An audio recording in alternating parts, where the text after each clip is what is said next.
In 1992, Pepsi ran a contest in the Philippines that ended up killing 5 people. The contest was called Number Fever, and the idea was simple. Every evening, the news would reveal a winning number. Tomorrow's winning number is 373. And if you had a Pepsi bottle cap with that number, you won 1,000,000 pesos. Now, 1,000,000 pesos in 1992 was life-changing for the average Filipino.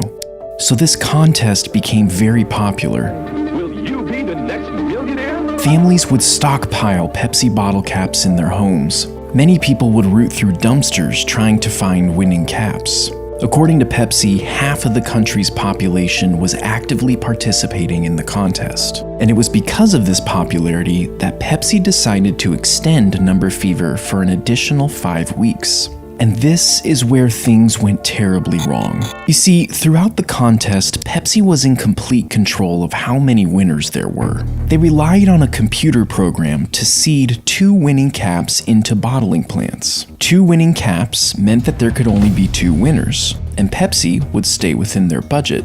But something went wrong after they extended the contest. The computer program glitched, causing some numbers to be mixed up. And on May 25th, 1992, at 6 p.m., the Channel 2 Evening News called the winning number 349. And while there were only supposed to be 2 winners, hundreds of thousands of Filipinos began to celebrate. You see, 349 was already designated as a non-winning number, and because of this, bottling plants were free to print that number as much as they wanted. This resulted in over 600,000 349 caps circulating in the Philippines. 349 was such a common cap that many people had more than one.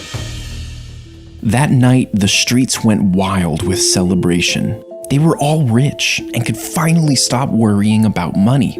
Hundreds of people rushed to the Pepsi factory with their winning caps. It soon had to be shut down and guarded by police. The company quickly realized that they had messed up big time. Pepsi executives had a meeting in the middle of the night to try and come up with a solution. It would have cost them tens of billions of dollars to honor each winning cap. So instead, they put the blame on the computer and offered 500 pesos for each winning cap. Now, 500 pesos was only around $18. This was 0.05% of the original prize. And while some took them up on this offer, most refused and became even more angry. They didn't care about some computer error. Pepsi was a multi-billion-dollar corporation. In their eyes, they had to honor the full prize amount. But Pepsi didn't budge, and violent protests and riots broke out, ultimately leaving 5 people dead and dozens injured. 349 winners stormed the Pepsi factories, throwing Molotov cocktails into the windows and bombing Pepsi trucks that drove by. Over the next year, the angry mob took a more organized approach to fight Pepsi.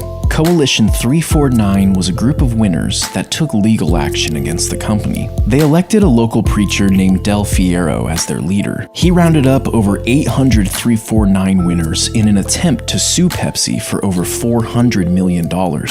Now, the chaos continued well into 1993, at which point a new twist in the story started circulating. Old newspaper headlines suggested that Pepsi was somehow responsible for bombing their own trucks. These headlines were based on a testimony from a police officer. He alleged that in order to paint Coalition 349 as terrorist and damage their position in court, Pepsi hired mercenaries to infiltrate these groups and cause the riots. More testimonies surfaced of people claiming that Pepsi had paid them to start trouble and cause mayhem. A Pepsi lawyer quickly denied the allegations, and that was basically the end of it. In 1993, the court finally put an arrest warrant out for 9 Pepsi executives. This was a huge win for Coalition 349, but unfortunately, it was one of their only. In the following months, almost all of the civil suits and criminal complaints were tossed out of court. And in 2006, the court officially closed the book on all of the remaining court cases. They found that Pepsi had not been negligent in the Number Fever disaster. When it was all said and done, Pepsi only had to pay one small fine of 150,000 pesos. Many Filipinos who experienced Number Fever are still traumatized to this day. Even mentioning the word Pepsi around certain groups is frowned upon. Pepsi was recently asked for their response to the number fever disaster, and they came out with this statement. These events took place almost 30 years ago, and none of the executives familiar with this program are at PepsiCo anymore. We deeply regret any pain and suffering our mistake caused the people of the Philippines.